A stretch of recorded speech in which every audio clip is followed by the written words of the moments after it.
We find out interesting things. It's helpful to go in the direction of need, even if you need other people.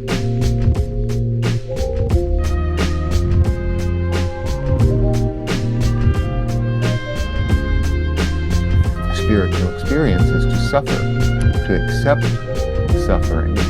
And as the Buddha said, all is suffering in this world of samsara.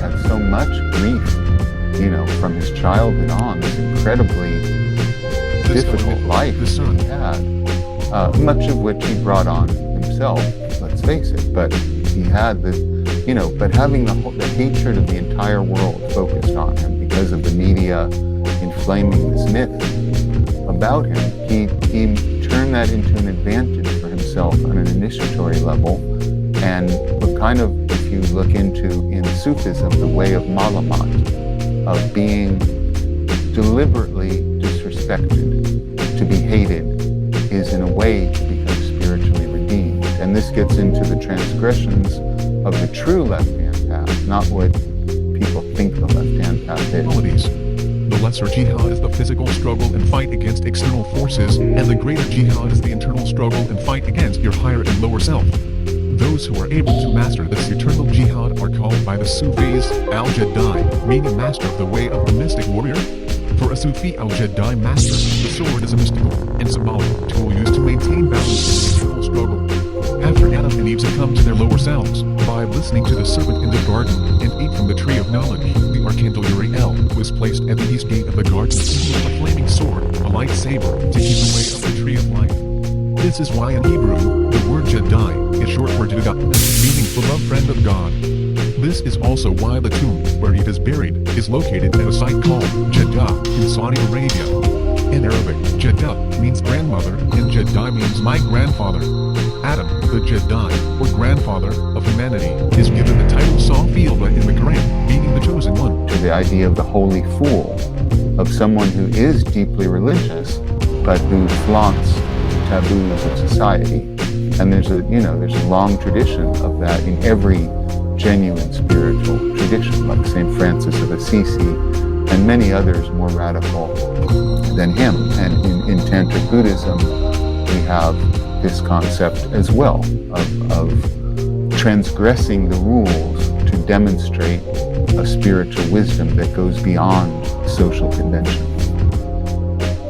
Amazing degree, though he wasn't book learned, really reflected this idea of crazy wisdom in Tantric Buddhism, of being a mirror, of just reflecting what is coming to you without judging it, of becoming it, also, it's a cliche, but of not having an ego. I think that's important to get into too. Since the first time I heard it, the way out isn't through the door.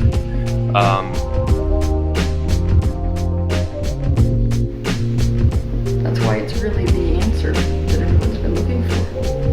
The way to end suffering is not to go in the direction of joy. It's to walk straight into the eye of the storm of your own suffering.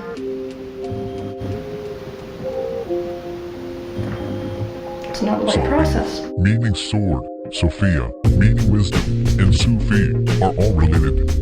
The grandfather, or Jedi, of Sufism is Ali, the cousin of the Islamic prophet Muhammad, who was said to have wielded a flaming sword, or lightsaber, a sword of light, Saif Oner, a double-bladed scimitar called Zulfikar, where Zul means master in Arabic, and Fikar refers to the vertebrae in the spine of the back, which stabilizes the body and is set in regular order.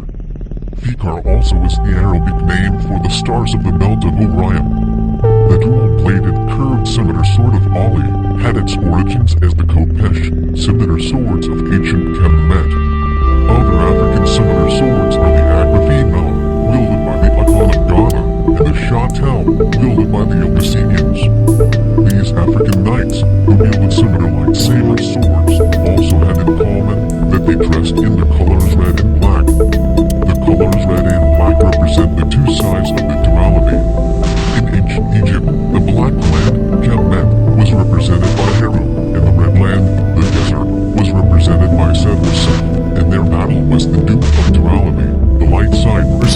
side.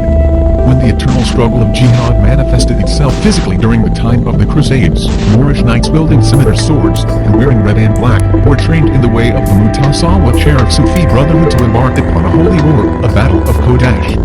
Other names for the Islamic Jedi Knights during the time of the Crusades were Hashashin, which is the origin of the word assassin, and the Farusiya, who adhered to a code of chivalry and practiced martial arts.